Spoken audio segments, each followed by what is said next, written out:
Good Monday morning, guys. My name is Jerry Miller, and welcome to Real Talk with Keith Smith. Thank you kindly for joining us. The show is presented by the fabulous team at Keller Williams Alliance, a brand you can count on in Central Virginia. Keller Williams Alliance. Today's show airs and originates in downtown Charlottesville, Virginia, but our audience is Charlottesville-wide, Albemarle County-wide, Central Virginia-wide, Commonwealth, country, and worldwide. And you, the viewer and listener, are able to shape the discussion of this show by offering your thoughts in the comment section. Today's show, I think, is going to be absolutely dynamite. Not only do we have the distinguished gentleman, Keith Smith, but we have our friends, Nikki Chambless and Jason Kirby in the house. Three very seasoned and experienced agents, one a team leader. And I think this program is just a perfect opportunity for you guys to ask questions and learn about a market that has been dubbed the shift market. Jeez, who dubbed that? In the industry. Judah Wickhauer, if we can go to the studio camera and welcome our panel, my friends, as the questions are already coming in. First, good morning to everybody. How are you guys? Morning, everybody. Morning. Good morning. I'm great. I'm a year older now. Oh, happy birthday! Year older. Yesterday. Really? Yes. I didn't know that. I wish you happy birthday, Thank didn't you. I? You did. You're good. Okay, good. And you want to text me or message me. You're set. Oh, I feel terrible. Happy birthday. Oh, no, that's fine. Please don't feel bad. It's a great Monday. What'd you do? Well, so I hung out with my kids for the most part. Cool. I had cake for breakfast. Nice. Chocolate cheesecake, to be specific, in case anyone ever wants to give me cake. Did you get to play any music? Oh, no, I didn't. No. Because I know that's important to you. Oh my gosh, but I have so many. We've got 3 gigs coming up, 3 weekends in a row in October, which is great. So we just keep adding more and more bookings. So on top of being an awesome mom, an awesome human, and running a team at Keller Williams, you also play music. So talk a little bit about that. Oh my gosh, I know only a little bit it. about it. But well, so I grew up doing music. Like from the time I was old enough to try to sing, my dad had a microphone in front of my face. So so like those of you who hear me talk about being introverted and all that are often shocked when I'm like, oh yeah, I like being on stage. But that's a whole different thing. So yeah, I love music, I love writing, I love playing. With this band, I do a little bit on the keys. Grew up playing piano, the required instrument learning, and I loved it. That's Bless awesome. my piano teacher's heart. Truly. So 31? Yeah, 21. You're my favorite person. Happy You're just a 31st. liar. I've burned the whole 21-year-old. Come on. I want to do this. Would you want to be 21 again? No. Yeah. But would you want to be 31 again? No, not really. Because No? there's something about that, having the 4 in front of it, where you just have less cares to give about things that don't really matter. Yeah. And I find that to be really true. Like, people told me about that, and I was like, and then I'm finding it to be very accurate. Very well said. Letting go of So we're things that learning need to be something let new go. about Nikki. Oh, 43, by the way. That's how old I am. Happy birthday. Like the liqueur. Like your favorite liquor? Yes. Yeah. So All right. Your mom's watching. Mary Kirby, hello. Excellent. I feel like I know you, Mary Kirby. I love you, Mary Kirby. Welcome to the broadcast.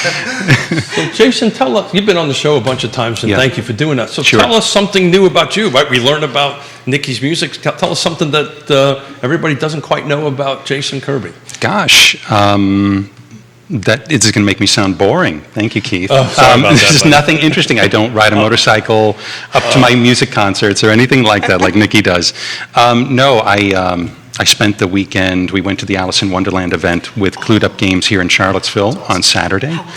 It was great. It was great. It was like if you like Pokemon Go and you know Alice in Wonderland, it's wonderful. Imagine like Pokemon Go but with puzzles and clues, and we got to walk around areas of the downtown that we haven't really spent before. You drive past these buildings, but to actually look at them and be up close was a neat experience. And we had kiddos and family there, and it was a really good time. You have to watch, though, handing off a phone to a child with some sort of navigation game with crosswalks is not a good combination. So my apologies to everyone driving downtown over the weekend. It won't happen again. We just learned that you're super smart, is what we just. Dude is so smart. So guys, where do you want to start? We got, we're now September 12th. We are, a hop, skip, and a jump away from Q4. Yes, we are. I mean, we're a hop, skip, and a jump away from the holiday season. Where do you guys want to begin? Keith, how about you? Yeah, so I just wanted to chime in a little bit. We've kind of been talking about this hyper local market. We started it on what's today, Monday? We started it on Friday on this conversation. It's a term that I learned when we were up in, last week up in D.C. from Lawrence Yun of the chief economist for NAR. It's a new terminology. And it's interesting because we're seeing everything from the mass media that the market is kind of receding, right?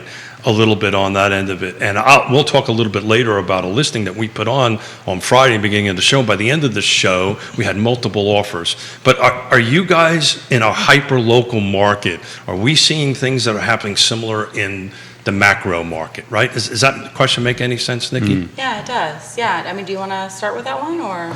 You know, it's interesting. I don't know if, as the inventory dwindled, right, and we wound up with such a short supply, we seem to have folks who are like, hey, I want to be walking distance to amenities, who are like, all right, I'll drive half an hour to a restaurant if I need to. Sure. And so I think we saw a lot of bleed over from what might have been a micro market into more of a regional market here. Your Charlottesville buyer became a Waynesboro buyer, became a Stanton buyer, and a Lake buyer. Though what I'm noticing is there's definitely a difference in terms of price point.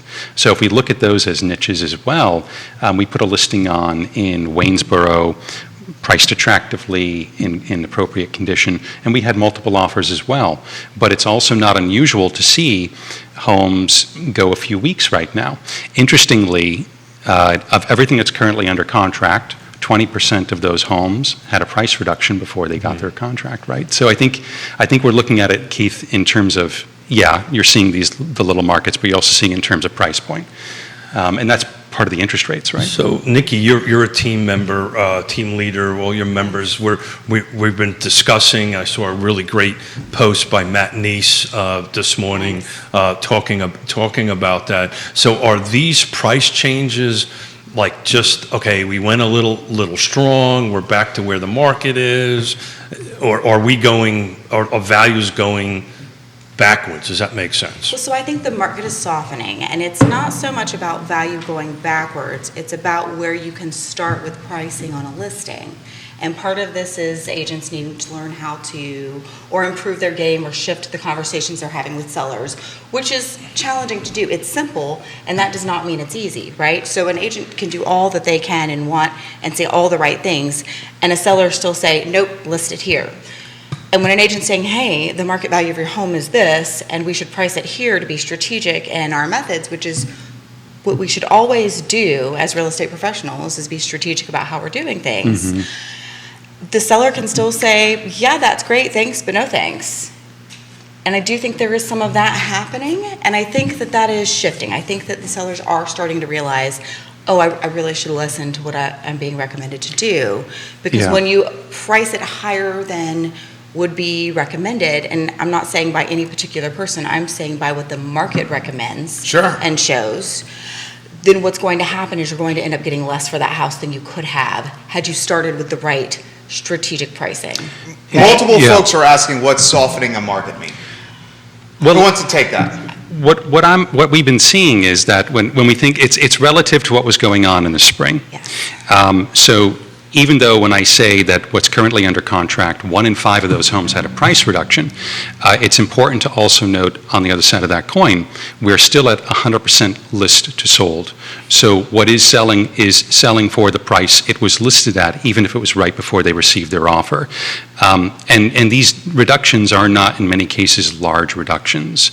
So I think on an anecdotal level, my buyers, compared to 6 months ago, are definitely less anxious, less eager, and are a little more strategic. And my sellers are a little more anxious and a little more eager, but because they're sitting on so much equity, we're not in like a panic zone at all. And I think even if we looked at these reductions, I don't think they're a retreat in sales prices. It's a retreat in where they thought sales prices were going to go.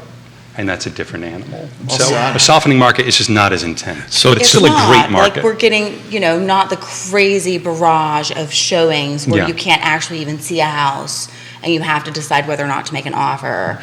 And all of the crazy multiple offers with outrageous terms for any market that's not right now, right? That hasn't been the last 2.5 years.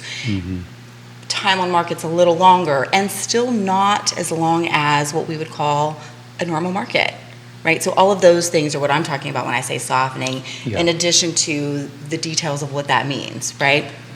So tag Matt Neese if you wouldn't mind. I will. I'm going to actually quote him off of his Facebook because this is kind of relevant to what we're talking about. This is Matt Neese speaking. We are seeing price reductions across the board because unrealistic sellers and inexperienced agents, in quotations, myself included, are still trying to sell it in inflated hyper market. So that's what, in my definition, softening means. We're getting back to it. To your point, Jason, I just took a look at what sold in the last 7 days, right?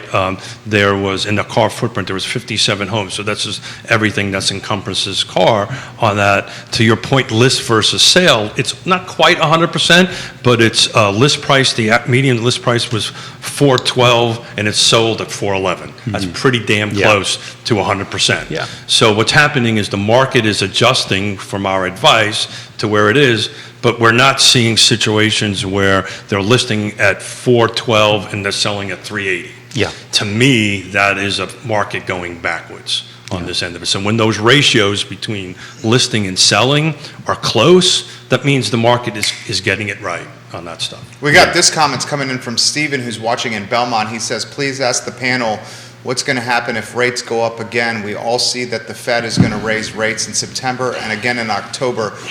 Please ask the panel this. I will caveat by saying there's not a direct correlation with what Powell is doing with raising rates and how it impacts mortgage rates, although there is an indirect correlation, and I think we all expect rates to go up. Quentin Beckham, welcome to the program. So why don't we throw this question to you guys anywhere you want to go. I think the expectations is you're going to see rates go up over the next 3 to 6 months. How is that going to impact the market? The question from Stephen in Belmont. Who wants to touch that? Jump in, guys. All right. Well, I think that every conversation that I'm hearing, and none of us can truly predict the future, is saying that we're expected to land somewhere around 6% as our end, hey, this is where we expect things to stay for a while once it gets there, right? With all sorts of exceptions and caveats to that, like VA loans and 15-year versus 30 and adjustable rate. But that is what I am hearing, and the impact that we're going to see from that is it's making people rethink home buying. For the last, I don't know, probably 10 years, but I can definitely speak to the last almost 6 that I've been in real estate. It has been much easier and simpler for the new home buyer without savings to purchase a home that does not make them house broke, right? And I think that the way that we go about that and asking for closing costs and all of these things, we're now shifting more to hey, the conversation needs to be to buy a home, you really want to have a down payment. Do you have to? No. And we don't want you in a house that's going to screw up your life and budget, and we want you to be able to stabilize that expense. We've been discussing that, Jerry and I, quite a bit last week on the professionals at this table, the professionals that we work with, sometimes counsel people, maybe this is not the right time to buy. Jason, you want to take a stab at this? Well, the interest rate question, it's a really interesting one, and I think... Do you get it a lot? Yeah, it's the thing that's underlying most conversations, but it's having a twofold impact essentially, which may turn it out to be a wash. And my point with that is that when I'm talking with buyers and sellers, because I work with both pretty regularly, while it's definitely impacted buyers' ability to borrow, it's also impacting sellers' desire to sell in this way. If they're looking at downsizing, it makes almost no sense for a seller client of mine to consider downsizing if they're going to pay 20% more for the smaller home, because a lot of people either bought in the past couple years in a low interest rate environment or refinanced during a low interest rate environment. So double the interest rate to get a smaller home doesn't make sense. And so what I think we're looking at here is the interest rates are going to have, like you said, a lot of it's perception, right? But if it does cost more to borrow, and there are fewer homes coming on the market as a result of higher rates, because everyone needs to move somewhere, we could still look at rising prices in a rising interest rate market. Okay, so I can offer a first-hand perspective on this, and he knows about this, Keith does, my wife who's watching knows about this. I don't think anyone else does, but I'm still going to air the personal laundry here because it makes for great content for the show. We got a cold call offer on our house. This happened 2 weeks ago, literally something that was like, we have to consider this. Okay, like we have to consider this, that kind of offer. Here's the challenge we have. The house we currently have is on a 15-year, not a 30, but a 15. We've been overpaying it. It's got an interest rate of 3.75%. Okay, so the businessman in me has persuaded my wife, who's watching, and I love you, sweetheart, I really, really do, that we have to consider this. Here's the challenge we have. There's not much out there. The stuff that's out there is super expensive. And we're fortunate that we can put 20% down on whatever we're gonna buy. Fortunate, I understand how fortunate we are here. But the rate's gonna be at like 5 3/4. Yeah. Okay, so like the challenge is, do we wait? Do we do this? When we have it would be a 2-point increase on what we're paying right now. Not only the 2-point increase, but substantially more than what we paid in March 2020 for our house. So March 2020, right at the top when we all thought the world was collapsing. Right. Yeah. Right. So that's the predicament we're in right now. Yeah, A lot of sellers go through that. There'll be less homes on the market, right? Yeah, so thank you for sharing with that. Yeah. Jerry, thank you for being authentic. I love you for doing it. But the reality of it is, I think, the market has settled in. We've been talking about this for quite some time. Everybody's now getting used to this percentage rate of being the norm, right? And so this weekend, Yona and I have multiple contracts coming in, everything from 215 to 225 affordable housing units to 500,000. All very different, all different clients, all different scenarios, all different micro markets. All of them, by the way, at 6%. All of them, the 500,000 is at 20% down. The affordable housing units is at 3% down. And I had a conversation with the 225, 215 buyers over the weekend when I was working with them. And I said, so tell me, how do you feel about the interest rates going up? And you know, to a person, their answer was, yeah, but 3 years ago I was paying $800 for a rental, and now I'm paying $1,800. Yes. Right? I need to stop that bleeding. Yes. Right? So I need to stop that. If it's at 6%, that's fine. Right? On Wednesday, we're going to bring in some mortgage experts to talk about interest rates. But if it drops down a couple of points, I'll refinance. But right now, the conversation at that price point this weekend was, I need to stop the bleeding. On the higher end, very interesting profile. We had multiple offers, about 5 offers. Buyer profile was all exactly the same. Sold their home, renting, had a pot full of cash, putting 20% down, financing the balance of it. Waived home inspections, back to that whole insanity that we were a little while ago. So what I mean by micro markets, each street, each section is very different. Yeah. It was a very Yeah. enlightening weekend on this. That's awesome. Yeah. What do you think about that, Jason? No, I think it's true to form, absolutely. Yeah, we often, as a result of the Great Recession, look at real estate as a national market. It really isn't, except for 2 exceptions, the Great Depression and the Great Recession. It's always been a local, regional market.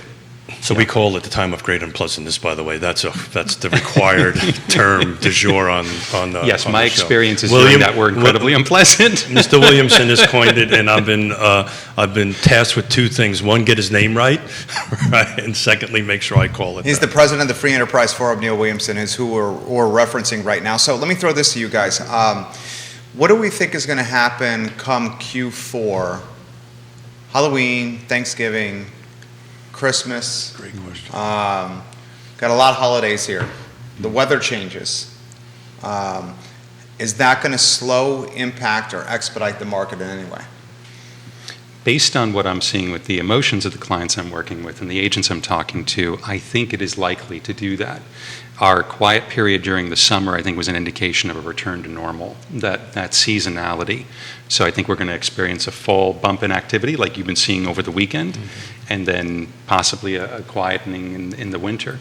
Though I think expecting a spring market to start late winter is a good idea. So You think so? I think so. I think with sellers that I'm talking with, we're looking at the time frame for for selling.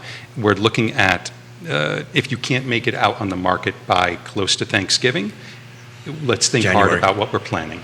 Yeah, exactly. And some of them, I would love for them to be the first ones out of the gate in the late winter. I have to agree 100% with you, Jason. I don't think there's a spring market any longer. I really don't. I think spring happens in January as far as housing goes. Yes. Now, unless we have, God forbid, another repeat of the time of great unpleasantness. Yes. But all indicators are showing that we're probably not going there, except for some of this crazy loan stuff that I'm a little nervous about. But that being said, I think you're going to see that. Nikki, with your team members, are you seeing like the tempo and the excitement picking up a little bit amongst buyers and sellers? So I do feel like as a whole, what I'm seeing is that whole back to normal flow of real estate seasonality, right? So we did as a whole experience things slowing down a little. And there are always exceptions to that because there are always buyers looking to buy and sellers looking to sell who it does not matter what the season is, it's still in their best interest to continue looking, right? Kind of like I expect during this holiday season, there will still be buyers looking. And you should count on the fact that those buyers are really serious and ready to buy. Oh, yeah. Because we are going back to more of a normal, I think people are tired of the craziness of it, whether you're a seller or a buyer. The insanity that has been the market for the last 2 years, it's wearing on everyone. Yeah, fatigue. Truly, buyer, seller, realtor, all of the fatigue is there. Lender, probably home inspector and appraiser. I think we're all ready to go more back to that normal seasonality just for the sake of everyone's mental health. It's interesting you should say that. At the car event for the economic forecast, I was talking to a bunch of agents, and you can feel hey, I'm ready for it to get back to normal. You know, we all did well. Let's face it. Let's call it what it is. We all did well, but you know, we were all a little bit on edge. So it was funny. Yona and I were talking about it this morning on the way in. It's just I had working with a couple of agents, and agents that would never snap were starting to be a little not themselves. Yes, Yeah. most Yeah, definitely. I've noticed that a lot. And I think it just happens so quickly. Sure. Yeah. So I know we got some questions on the feed, or We do. If you Awesome. want to jump into that, or Yeah, absolutely. So this is for Jason Kirby specifically. When you're meeting with a client and they have unreasonable expectations when it comes to price, how do you manage those expectations and how do you come to common ground? Because the last thing you want is a price point that's out of the gates that's way too high. I'm seeing a lot of that on Zillow, and I'm intelligent enough to see that these price points are not where they should be. How do you help the client understand where the price point should be? And that right there is from Grayson. Grayson, I love when you Great watch question. and listen to the show. That's a great question, Grace. And I think it comes down to really what was in your question, helping them understand. Oftentimes, I've noticed agents will get into a very contrarian position with their client, and it becomes a debate about a particular thing. And you never want to be debating with a client. What you really want to be doing is trying to get the best information you can from the market and then figuring out what does this mean for your home. So, for example, and this means going beyond the headlines. Let me give you a headline number, and so let's look at Albemarle County. I'm working with a client in Albemarle County. If I were to look at the July days on market and look at what's currently on market now for median days on market, I could tell you that days on market has increased by 700%, and that's accurate. Now, that's a really scary thing, and if we're at the table, you're probably going to have to excuse yourself and change your underwear. But if I actually use real numbers and say the difference is it was 8 days on market in July, which is crazy, and now it's 56 days on market, that's something a little more concrete and we can plan around. So it's good numbers, how to interpret those, and then working with your client to understand. And you're both trying to achieve the same thing, and I think that's lost oftentimes. I think you handled that pretty darn well. I think you handled it really well. I happen to You're have so good at this. I happen to have a book in front of me written by Gary Keller called Shift, and I actually opened it up to pricing ahead of the market, right? Right. Yes. And that is the skill that we bring to the table. That we need to price ahead of the market. We need to understand. You know, we break out our crystal balls and our wands, and we have Sure. fun and do all this stuff. But the reality of it is, we need to try to stay ahead of that, and then. You know, I tell folks all the time, we're not in the sales business, we're in the education business, right? Yeah. We're trying to educate Right. our client to go ahead and go and do that. And I'm so glad you did that because, you know, until we start hitting 50, 60 days on market, it is a seller's market, period. Completely. End of story. We all buy it's a seller's market? Are we all in agreement there? I believe it is a yeah. seller's market. It is still, Absolutely. By almost absolutely. any measure, it's a seller's market. Okay. So I'm going Okay. to be the odd man out on that. That's the reason I like the term hyper-local market. because it may not be a seller's market in some, Certainly not in Nelson County. not in Nelson County right now, because Yeah. they're 50% upside down, right? Yeah. It may not be in Buckingham. And by upside down, he means year over year, the inventory sales are down 50% year over year. That's what he means. He doesn't mean the values of the home are upside That's down. it, thank you very much. Yeah. Thank you. Thank So you. Nelson That was a County poor choice of words. Inventory is down 50%, sales inventory year over year. Our pal Kerry Griggs, watching the program. Hey, Kerry. One of the few people in Charlottesville, Virginia that have equivalent energy to me, Kerry Griggs. He's a great He says, what a great panel you have here. Panel, Nikki, if you could go first, where do you see the market going in the next 18 to 24 months? Oh, gosh. Oh, man. Okay, so truly, I try to stay a little closer than 2 want it? years out because, no, I don't. Yeah, there's a lot of pressure with that. No, There's I a lot don't of want pressure it. with that. Okay, I'll take it back. You wear it better than I do anyway. Oh, really? Yeah, you need a crown with that. Thank you so for having fun. I do think that it'll be easier to tell that whole 18 to 24 months as we get through the next 6, right? Truly, I kind of take these things in 6 Safe months. answer. No, but I take these in 6-month chunks, right? Yes. My expectation is that over the next 6 months to 12, that we'll land somewhere with that whole 6% rate that we talked about earlier. And we're still going to be short inventory, and there is no world that exists in which builders can catch us up. And as far as local markets go, we have a built-in stability of economy when it comes to our home sales. We have people who are in and out with UVA, with NGIC, with the contracting companies, with some of our larger local, oh gosh, I can't even think of names right now, but our tech bubble area, we have quite a few other industries that have been growing up over the last 5 to 10 years that create transition of people in and out of jobs, usually growing from where they had been to the next level, and then sometimes leaving Charlottesville, growing to that next level, going to DC often, depending on the industry. And it just builds in this whole ability to have that need, that desire. People will need homes no matter what, right?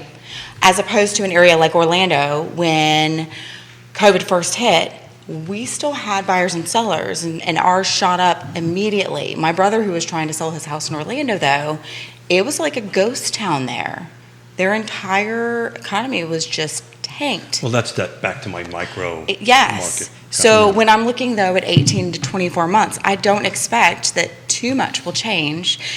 I am very, very curious to see what happens with our interest rate, because that does matter. And I'm very curious to see what happens in the next 18 to 24 months is trying to implement things that will take 10 and 15 and 20 years to help out with our affordable housing and with building so that we have more places for people to live so that our inventory is not so tight. Yeah, And I will say sorry. that car GMN that we were in, it was really great seeing some Yeah. of those plans. I wish I could remember his name right off, and I don't see my Well, car email yet. all those were rentals.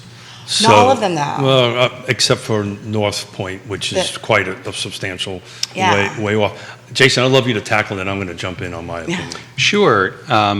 I think, and Carrie and I talk about this quite a bit too sometimes, and I usually will tell clients that my crystal ball is broken. I've got 3 here if you want Right? one. There's a lot of pressure on those balls. What I think. Leave it alone, Keith. Thank Leave you. it alone. I need a moment now. That sounds like a Keith Smith comment. Leave it alone, Keith. Okay, I'll leave it alone. If we Yes, see dear. interest rates continue to increase and it has that trickle-down effect into the mortgage rates, then yes, it's going to impact buying power. What we're also going to see, though, is a greater constriction on the housing supply.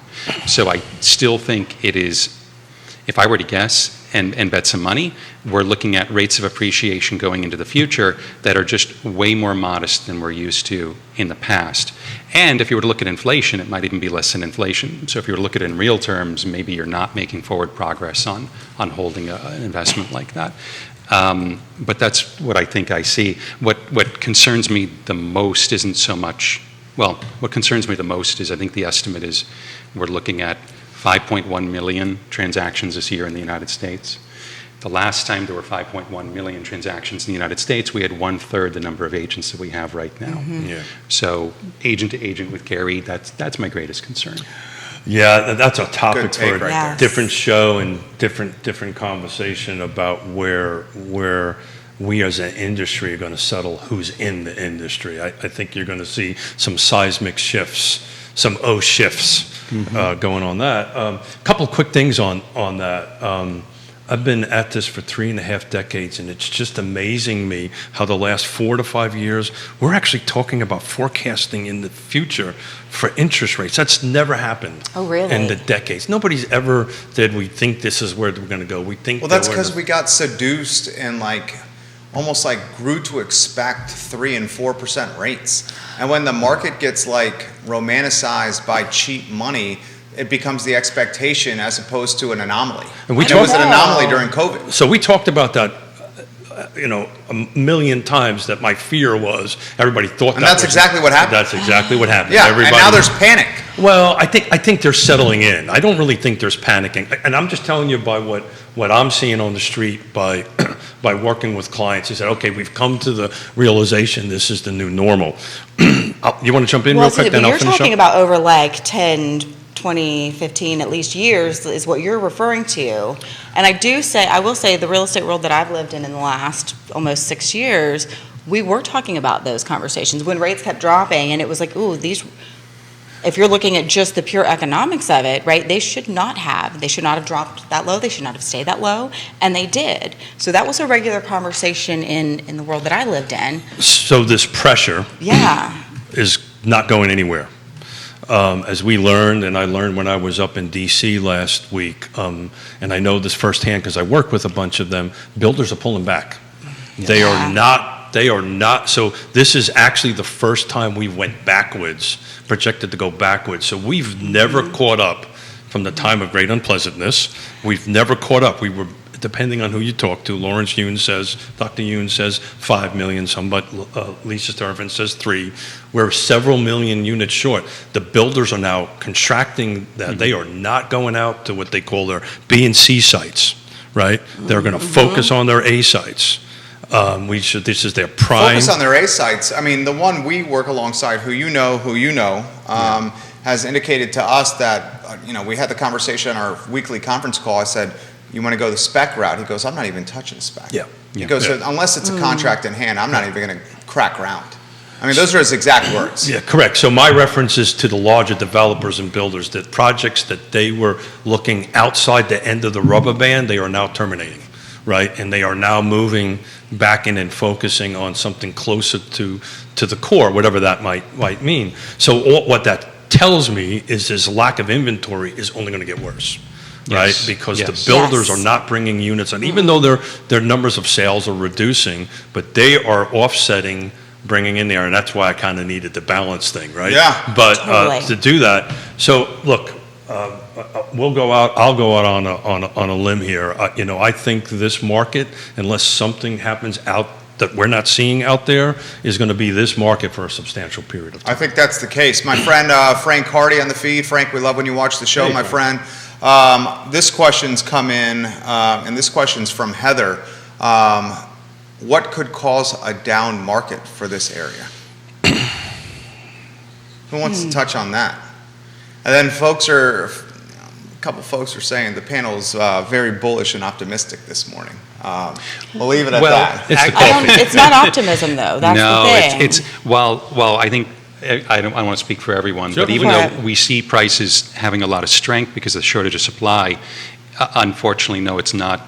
It's not optimistic. It's still we still have some lingering symptoms from the Great Sickness. So we're pricing it. It's not bullish. We're pricing ahead. We're foreseeing and forecasting what's going ahead. What could go sideways? What could cause a down market? We talked about this. Out of control inflation. Lending practices loosening up. When we start seeing these lending practices take hold, that they're loosening up, that is when we're going to be red flags are going to go into bells. So there are a couple of lenders that we've been talking about are doing that on trial basis, but when it starts growing beyond that, when this goes back to this cup of coffee can buy a $500,000 house, that's when we're going to be in serious trouble. And let's face it, I'll be a little facetious here. I think that's the right word. If UVA goes away, right? When UVA is not going away. Sure, if Inject shut down because If of budget Inject cuts, shuts down. but this is Yes. not a safe world. I think Inject is going to be probably Yeah. hiring. Well, if and here's anything the else. thing, Yeah. like when we're looking at that military community, they Yeah. project where they place what they may or Decades may ahead. not shut down. So Yeah. that's not something that should take us by surprise as an industry, because we should be paying attention to that and know. And last I checked, they're not on the list. So my brother-in-law, James Watson, He's watching. is in that line of work. And he works for DOD or he works for a contractor, and he goes out and looks at installments and shut down, open up, and these are decade-long Oh, yes. processes and way in front of it. No, And familiar with that. questions, comments, keep bringing them, guys.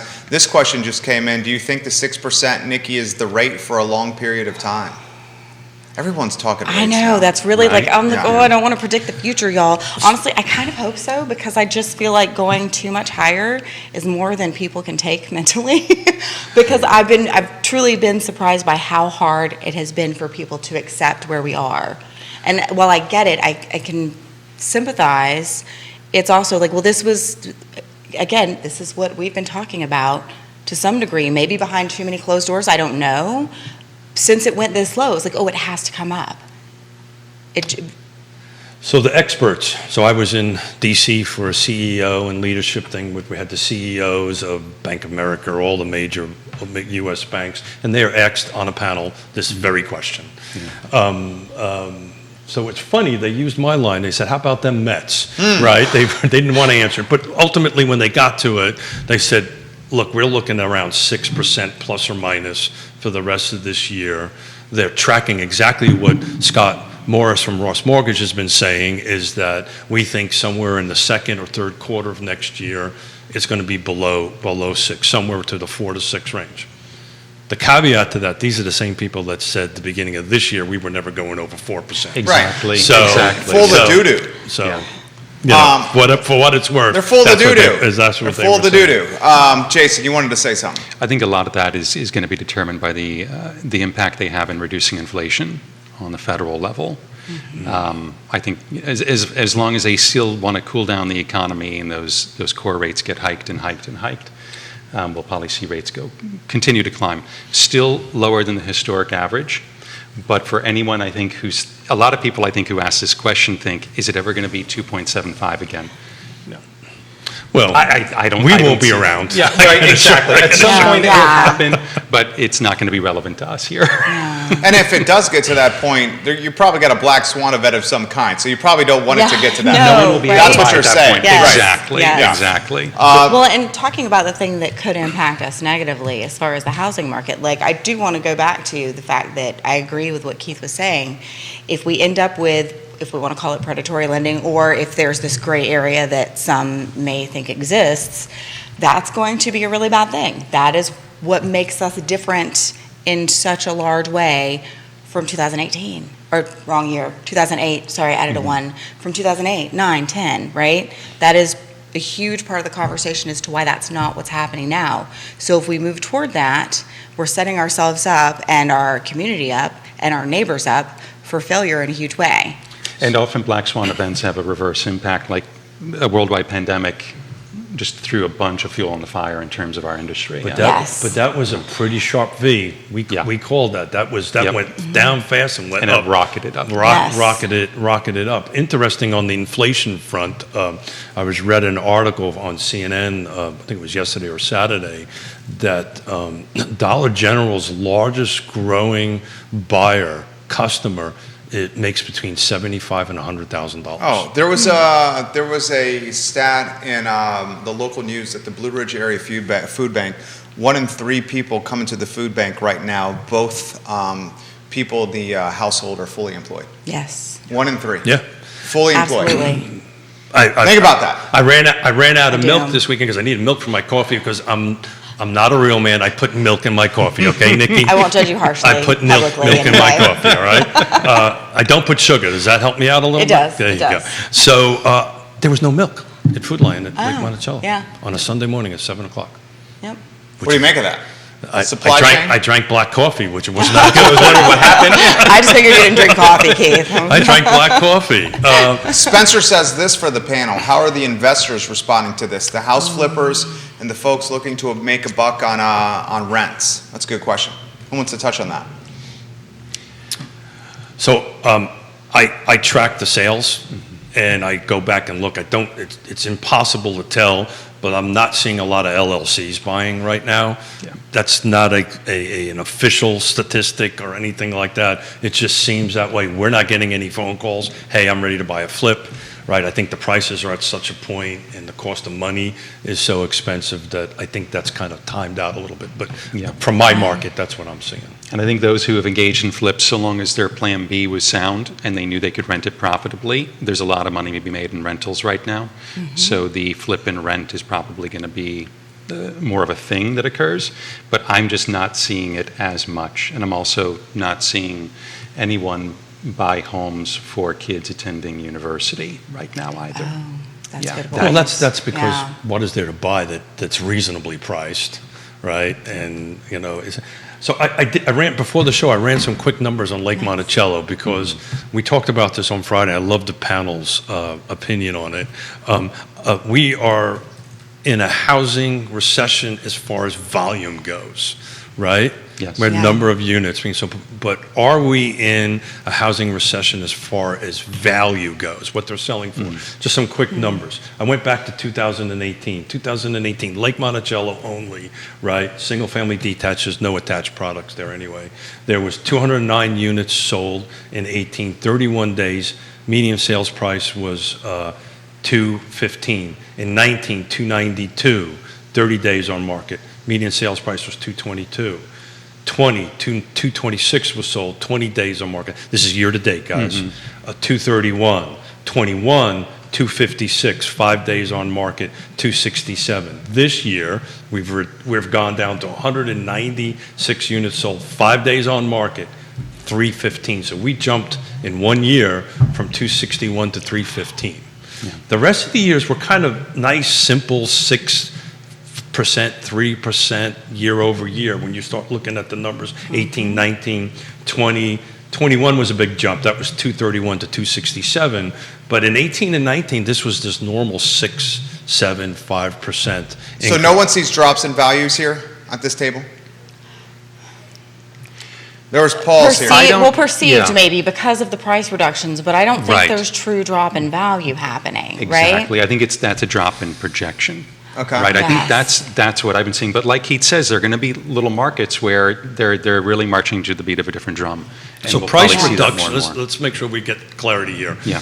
Price reductions is not a reduction in sales price. Exactly. Yeah, not Right? at all. Exactly. So Yeah. price reduction is I went in. Okay, let me throw a scenario to you. Sales prices to sales prices is what? Here's the scenario. Let's call it from June 2020 to what? March of 2022. Okay, we have what is that? 19 months? It was bananas out there. Yes. Absolutely bananas. Homes were selling for crazy values. There was appraisal gap, cash being brought to the table, multiple offers. It was Complementary bananas. seller possession. You coined that. You coined that. Quinn's watching over here, Jason. Complimentary seller possession. He branded that phrase. I love that about you, Jason Kirby. So it was bananas out there. Yes. Now it's not bananas. Right. Okay? So if two homes side by side, one sold during the bananas period of time for X amount of dollars, and the home right next to it is selling right now for X amount of dollars minus 10%, 15%, will that not eventually cause the home that sold during the crazy period to drop in value? So I'm going to answer this and jump in on this. Yeah. Because this house that we went under contract this weekend was right next to a home that we sold a year and a half ago. Okay. It's almost identical homes. Okay. 50 grand higher. And I won't, it's. What was the price point? It was $500,000. 400. It was high fours, low fives at Lake Monticello. Okay. Side by side, same exact period.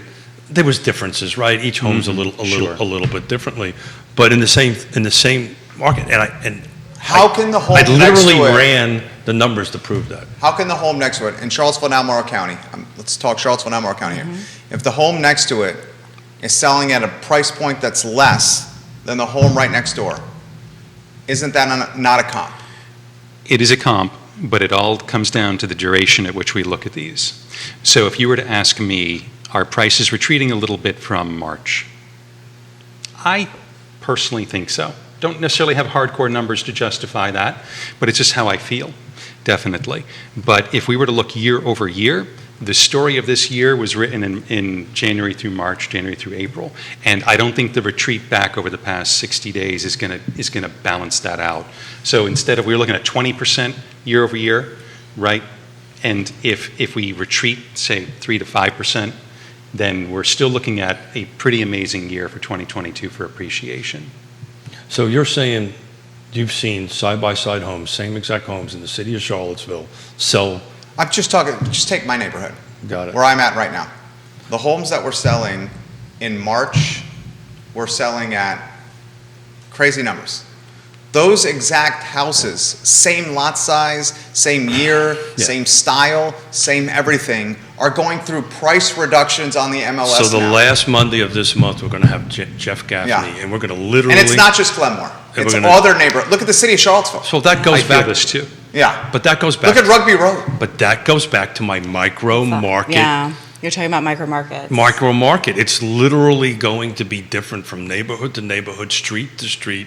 Look at Redfields. Look at Yeah, Whittington. but Look you're at Oak Hill Farm. But you're looking at large projects, areas where you're going to have one. These are neighborhoods. I understand that. From one street to another, it could be that much different. Is it the right features, the right conditions? Do I have to put money in it? Don't I have to put money in it? The proof's in the pudding. We're going to have this debate about a year from now and figure out who was right and who was wrong on that end of it. But I think when you start looking at micro markets, that's when the pros show up, right? That's when the professionals show up and help a client through that. I'm just giving you a real world side-by-side, Lake Monticello. It happened this weekend. Look at Old Trail. Yeah. Well, I can't because I don't have the data in front of me. So. Yeah. But I think there's also a difference between looking at quarter to quarter versus week to week, month to month. So it depends on Right. what you're talking about. Yeah, if we're talking year over year, and if we're looking at the percentages of growth and we're viewing a softening, not as a decline. Also, we're talking about that lower price point that used to exist continues to rise regardless of the interest rates rising. So that has Yes. that is continuing to rise. So if we're looking at averages or medians even, I think we're still going to see those numbers increase while also experiencing exactly what you're talking about on that micro level. So next Wednesday, Woody Fincham's going to be sitting in that seat with us, Nikki, and I'm actually going to reach out to Woody and say, this is a guy that knows this stuff intimately. Yeah. What are you seeing? What are you projecting? So that's a question for an expert on next Wednesday. What do you think, Jason Kirby? Nice. A lot of the conversations I have with sellers right now, they lead with, I know I'm not going to get what I would have gotten in April, but what can we get? So they do recognize that. They're still getting a hell of a lot more than they would have gotten last year. Keith? Yeah, I think the proof's going to be in the pudding, right? It's going to see how we're going to shake it out.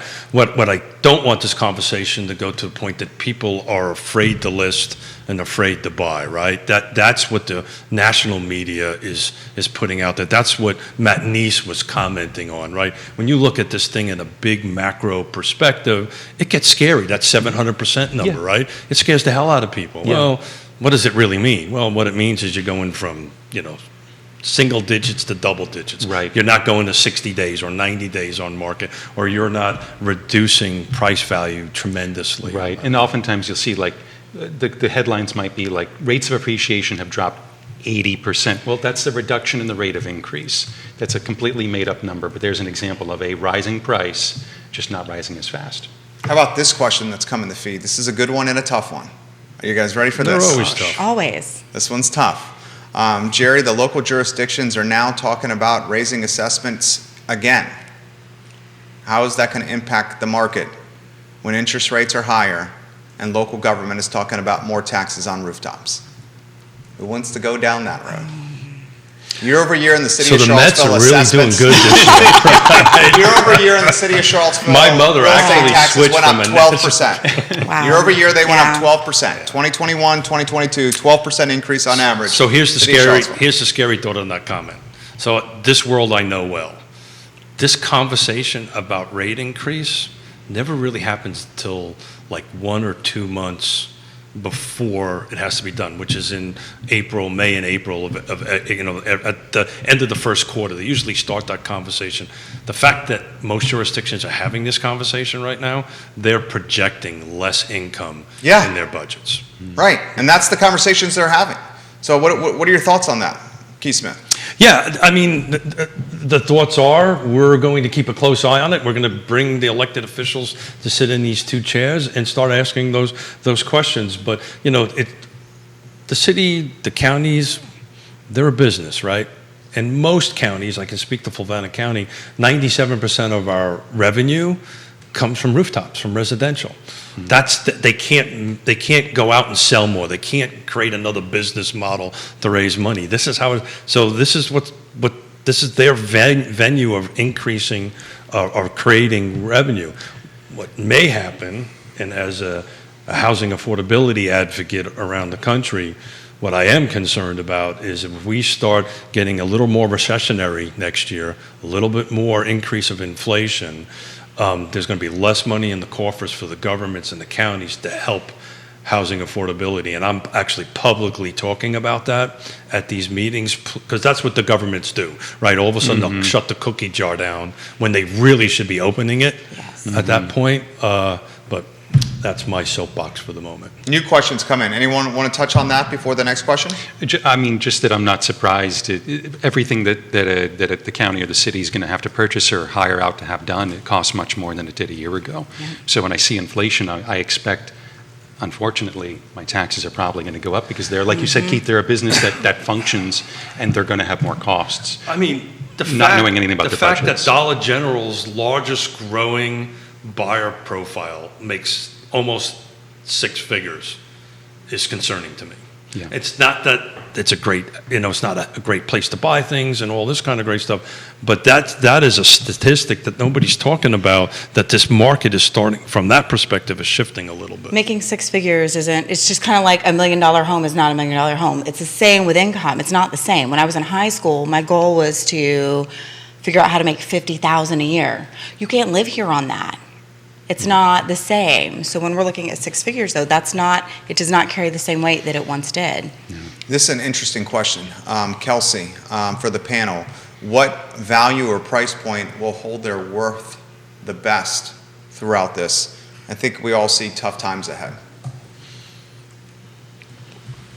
Anyone want to touch on that?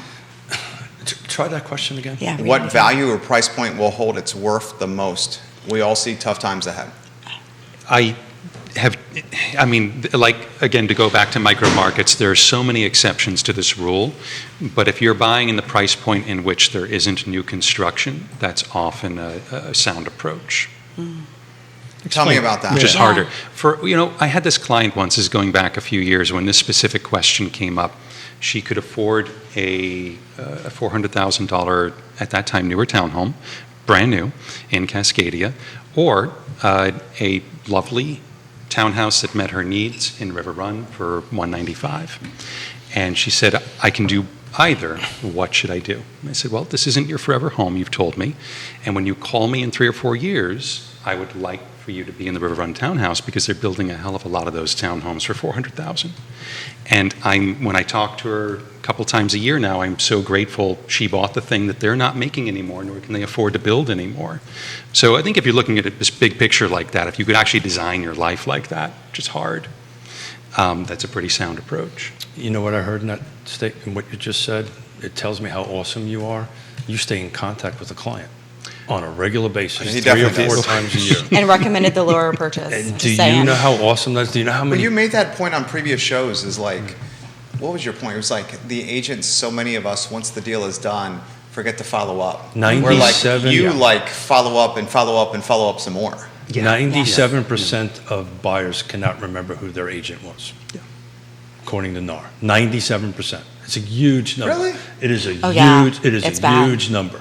It's 97, maybe 95, but it's in the 90s for sure. Do not remember who their agent is because their agent doesn't stay in contact with them. And thank you for doing that because that's something we all teach and mentor. Yeah. Is stay in contact. So you made a sale, you made a transaction, and you've been staying in contact. You say 3 or 4 times a year? Oh, yeah, and I've helped family and friends and whatnot, Yeah. but really I think also I'm lucky. I have great clients that are easy to want to be in contact with, so Well, it's nice. Matt Neese, welcome to the program. Hey, Matt. I said, Matt, your post from this morning has created a foundation of content for today's show, and it sincerely did. It was very authentic and to the point. Paul McCarter is watching from Avenue, agents from Nest, Long & Foster, Real Estate 3, a ton at Keller Williams on the program right here. Paul is, in a sarcastic way, also very concerned about increasing property taxes, property tax rates and assessments. And what that's going to do to the market as well. That's the conversation being had now. Yeah, so it's also going to get worse because there's no more new developments, new construction. That's happening, why. right? So the Yeah, volume yeah. of units to go against, and I was at a 9/11 service yesterday evening at the Lake Monticello Fire Department and had all the Board of Supervisors from Fluvanna County. And, the bottom line is I don't see any new residential developments happening in Fluvanna County for an extended period of time because they just don't want any more in their county for whatever reason, right, wrong, or indifferent. Sure. As a resident of Fluvanna County, I know their budget's going up because it will go up. It always goes up. And they're not changing this 96, 97, 95%, depending on how you talk to, from my rooftop. So guess what? I'm going up. Yeah. It's Nikki, going what do up. you think? Well, I think one of the things that came up at the Economic Summit last Thursday, was the way it was said, I disagree with, but I think the intent behind it, it was saying that buyers are gravitating more toward attached housing. Well, and it's not that I disagree with what was said, I think I disagree with what was left out. And that is because that is what they can afford. And we live in areas where often attached housing is discouraged by our zoning regulations. So there are options to help open up more housing for people. It's just a matter of what we're willing to have and want to provide that. Daniel Pennant, huge proponent of attached housing. Very good comment right there from Nikki Chambless. Keith, I see the wheels turning over there. The wheels are turning because I'm looking at Albemarle County stats as we were talking. But you're 100% right. What's interesting though, and I'm seeing that and something, multifamily is growing like crazy. And one who's, as far as new construction goes, and one who's been around the block a little bit on this, that's usually the first thing that starts going, right? When the housing market is about ready to go backwards, the indicator is commercial stops and multifamily stops, and it stops big time and fast. And once that happens, generally single-family detached and attached, so townhomes and single families on the new construction starts creeping in. And historically, at least for the last 3.5 decades, it always starts west and it works its way east. Remember the time of great unpleasantness. All this started in California, Seattle, the West Coast, and worked its way to the East Coast. So I'm tracking multifamily a lot, and I'm tracking commercial starts, and I'm also talking to a bunch of civil engineers that I work with, and they have, unless they pull the project from them, 3 to 4 years of civil work just on the books with no new clients coming in. Megan has this comment for Jason and Nikki specifically. Jerry, we have Keith's take on the Bank of America and city lending programs. Can you ask Nikki and Jason their take on these programs? Would you like to go first? Not really. Remember, how about them Mets? The viewers and listeners are quite smart. I don't know specific details of the program. I've read a few headlines. I read a slew of comments, which does not make me an expert. However, there are a couple of concerns I have regarding any program like that, and not just to pick on a company like Bank of America, because we should pick on Wells Fargo. We're going to pick on Bank of America too. I would agree with that. I'm concerned when I remember 06, 07, 08, as the market was becoming saturated and truly a lot of scraping was going on by practitioners in the industry, it seemed as if subprime lending came for those most vulnerable toward the end of the cycle. And this left a lot of people without a chair when the music stopped. And there were many folks buying homes who could not afford a roof repair or an HVAC replacement or, gosh, so much stuff. And so I do become concerned. I think the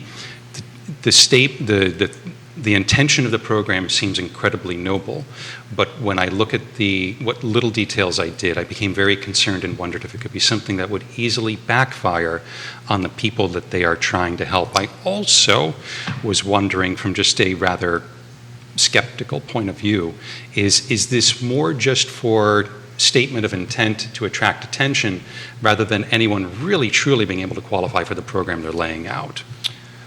Nicely done. So I don't disagree with any of that at all. Starting with, I don't know the details well enough. This has been a conversation that has been happening kind of around, and I've been dipping into, and I have not taken the time to really look up the specifics. I do think that where we should start all of these conversations with is, if you're looking to buy a house, go to a mortgage broker, please. Go to a place that is what they do 24/7 all day long, every day.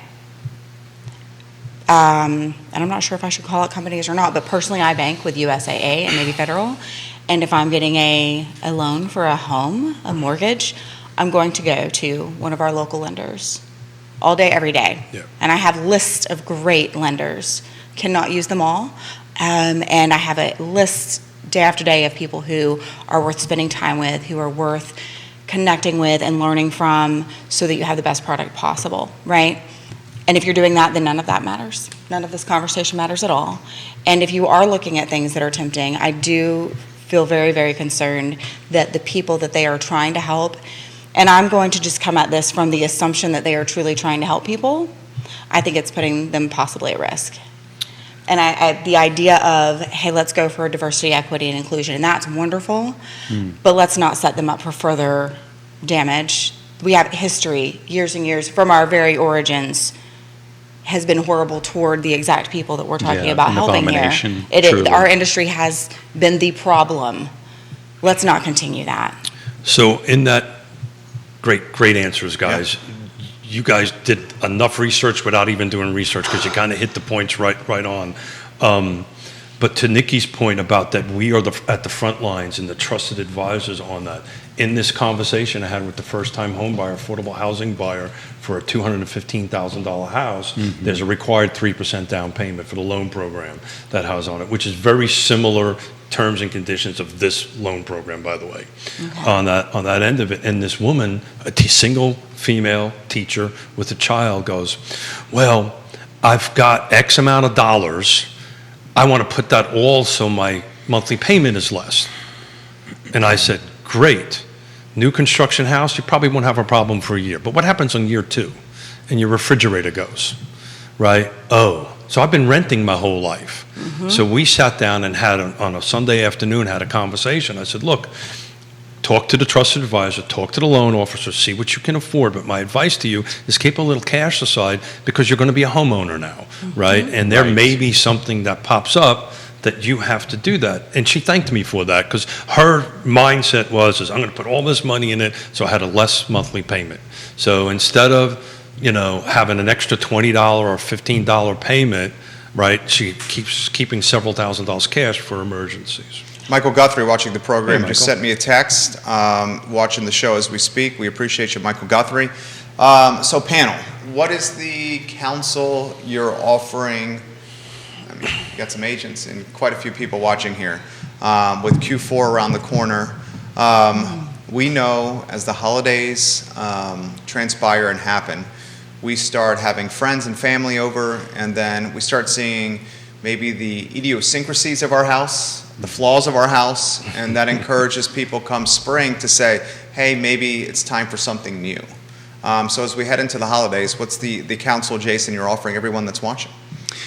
Typically, when I'm working with clients like that, we try to define exactly what it is they want to change or what they would like that would make their life easier. And then we kind of war game and look at, okay, what would that cost? Let's look at prices right now. And not only the price, but what is it going to cost in terms of monthly? So really, it involves a long conversation to just plan out the next 10 steps to make sure, all right, does this make sense? Should we be thinking about putting your home on the market? In terms of, and by the way, I think getting that done before the holidays is key. Well, when we think about, somebody.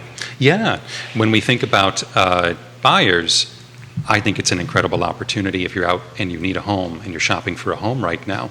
Had a client get closing costs covered, traditional inspection just the other day, and the market is far gentler to people who are out there looking for homes right now. Well, you have to call ISC to help you with that. They'll get it done before the holidays, for Intrastate sure. Service Company, Service. home's best friend, Nikki Chambless.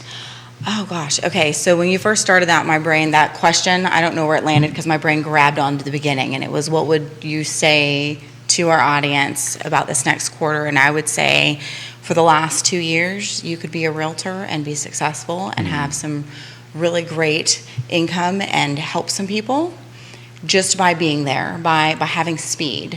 And we are not in that market anymore. We are now in a market where we are moving from that speed being the important thing, and it's still important, right? You can't sit around twiddling your thumbs, but we're really moving back toward that skill being more required than ever, and showing what that skill is, telling that story. Who are you? What are you about? You can't sit there and know what you're about and not say it. And I am guilty of this probably as much, if not more than everyone else. I realize, oh, I know what I'm about. And the people close to me that I talk to all the time know what I'm about. But then I realize, oh, I've not been telling my story well, right? So if you're out there in this industry trying to do well, trying to succeed, and you want to be part of that group that is going to stay in this as a career and building a business, you need to make sure that people know what you're about. And you need to make sure that what you're about is something that you want out there. Michael Guthrie has a question for us, or he's just chiming He just texted me and sent me a link to his blog. That he said, I thought you might enjoy my blog given how you opened the show this morning. And he shared me a link to thankfulinallthings.com. Well, Michael, thank you, and thank you for the shout out when I got the award next week. That meant the world to me. I texted him because Howard Hanna, president, was giving a presentation. So, crystal ball. All of us been in the industry for a while. What year do you think next year is going to be similar to, right? And are we looking closer to 2018, 2019 on that? Just the way it feels, and us being professionals. Do you have a thought? I think it's going to be incomparable. Incomparable. Yes. Wow. Yeah, I can't compare it to quite anything else. With Wow. Yeah. potentially rising rates and dwindling inventory, That's a good point. fewer new construction starts, it's going to be something that's going to be, it's going to take us all by surprise, and I think it's just going to be different than anything we've seen before. Any loan officers watching? Yeah, we got Fulton Bank, Atlantic Union Bank, both on the feed as we speak. So can you ask, for the loan officers out there, 2018, what was the average mortgage rate for a 30-year? Okay, Right, put that right there. on that end of it, because I've got that. I'm going to jump in on that once we get that number for a specific, Yeah. a specific. I can speak English. 4.54. 4.54. It's much lower than where we're at now. So I'm trying to figure out when the last year we were at 5.5, 6, see, that was before I was 6%. in. Yeah, on that end compared to it. So I just ran some quick numbers for Charlottesville, right? Single family detached, no attached homes on that end of it. In 2018, 323 units were sold, 6 days on market, 359. Last year, year to date, these are year to date numbers, was 317, 5 days on market, 485. So in 1, 2, 3, 4, 5, we jumped up from 359 to 485 in value. We're pretty darn close to the number of units. Not 323 versus 317, and the days on market is pretty much the same. Daniel says the last time mortgage rates were at over 6 on average for the year was 2008. 2008. So I'm going to look what sold in 2008. 2008 was a tricky period of time over Yeah. there. Let's see. We'll Let's leave And it it was at that. such a different market. This question's come in. I don't, do we want to go down mention that year, I know, please. Jesus, God, please. We're not diving I'm into good that with year, it. I'm having y'all. fun. No. So this question has come up for Jason specifically. Are home inspection negotiations and contingencies back to being a reality? And the follow-up is, how many sellers are covering closing costs at this period of time, and will this continue? So I think what we're seeing is when closing cost coverage is a thing that would benefit a buyer, is we're still talking about giving the seller list price in many cases. We're not in the kind of place where we're going with list price and getting our credit. We're going over list and getting that credit in those cases. So the seller is feeling made whole, assuming the home is priced correctly. And when it comes to inspections, I have had multiple transactions lately where it was a simple pass-fail inspection. There was one where there were no inspections, but sellers seem way more open to having a traditional inspection if they're not getting another offer in the door. So if you're the only one that showed up to the dance, you can kind of call the tune within reason. And if there are other people that are there too, that's when you start talking about reverting back to what we were seeing in April, May, June. Keith, you want to touch that? I'm running numbers for 2008. It's actually interesting. 282 units sold in 2008. So that's 35 less than what we just sold, same period. 69 days on market though. Right back Yeah, to that 60-day totally. mark Yeah. that I've been talking about for a while. To me, in our region, certain regions it's 90 days, but in our market, I think when you start hitting this getting close to 60 days, that's when that pendulum is starting to swing fully onto the other side. 298 versus 485 though in sales price between 2008. I apologize. Let me see if I got 485. So 298 to 485. Total number of units are 35 off 282 versus 317. Days on market are usually different because of the time of great unpleasantness. Johnny Ornelas, owner of El Mariachi in Guadalajara. Hello, everyone. I think it would be a great start if Bank of America and other banks that want to help would work with people for Piedmont Housing Alliance to make sure the buyer can be ready to take that type of loan on. It's very well said. Yes. So I'll add to that. Piedmont Housing Alliance is a CDFI, and they actually would be involved in it if it ever came to our local market. So Yeah. good call. Nikki, you want some closing thoughts for the viewers and listeners? Oh gosh, well I don't know. I'm thinking about Piedmont Housing Alliance right now and the Virginia Housing and the options that they have. I think sometimes we forget that they exist, and especially when it comes to Piedmont Housing Alliance, if you're planning ahead, which really ideally everyone should be for purchasing a home, then you have enough room, and it's still a loan that you can still buy a home in this market. Because of that whole, we're taking a deep breath, right? We're back to something that feels a little more normal. Don't forget that that's an option, whether it's you as a buyer or you're a realtor and you have clients. If you're not familiar with that program, please get familiar with it. Good take. They're great people. They do wonderful things. They are actually helping with affordable housing in our community. Very well said. I can speak to that because we're partners with them, and I chair the land trust, and they're awesome partners. Yeah. Jason Kirby. Just in these more trying times and certain times, I think the things that I'm reminded of a lot now, day in, day out, working with clients and agents, is that we are fiduciaries for our clients, and we're here to put their interests far, far ahead of our own. And I think more than ever, they need us to give them good advice. And like Keith, you hit on it earlier, there are times when, hey, you know what? My recommendation is don't put your home on the market. I think it's wise to hang on to it. It seems to meet your needs, or a buyer. Let's wait. If they're just not a good match for what's going on, it kind of comes back to that. So in the last 12 months, how often have you had that conversation? Rough number. A couple times, a dozen Maybe times? 5-6 times, where, I had definitely sellers where it just didn't make even financial sense for them to go do what they were thinking about doing.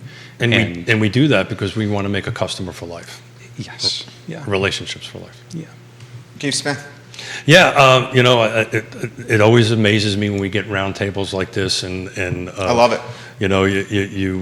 One of my famous sayings: "If you think you're the smartest person in the room, get a new room." Yes. So I am amongst very smart people, so I'm being learned. So thank you much for educating Smith here, and I can't wait to do it again. 4 current or former CAR presidents 7 firms watching the show in some capacity, and viewers and listeners that are extremely sophisticated. These folks are the best of the best. Jason Kirby of the Beckham team. Nikki Chambless is a team leader at Keller Williams Alliance. Keith Smith, one of the principals at Yes Realty Partners. Honest is a common denominator with this panel right here. Honest and hardworking. The show is presented by Keller Williams Alliance. Judah Wickower is our director. The I Love CVille show is up in 58 minutes, and it should be red hot. Thank you kindly for joining us on Real Talk. We'll see you guys very shortly. Take care. Thanks, guys. Awesome. Very nicely Thank done. you. You guys are excellent. We should do this panel again. Seriously. Yes.